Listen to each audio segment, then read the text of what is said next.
and welcome back to Matchmove For Production by VFX Tutors. My name is Josh and I'll be going through getting the software that you'll need for the course.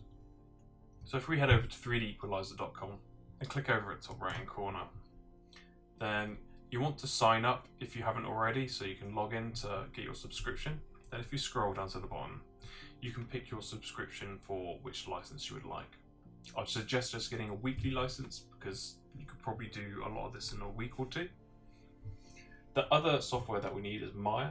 If you don't have Maya already, you can head over to Autodesk and you can create an account, and you can also get a educational free software.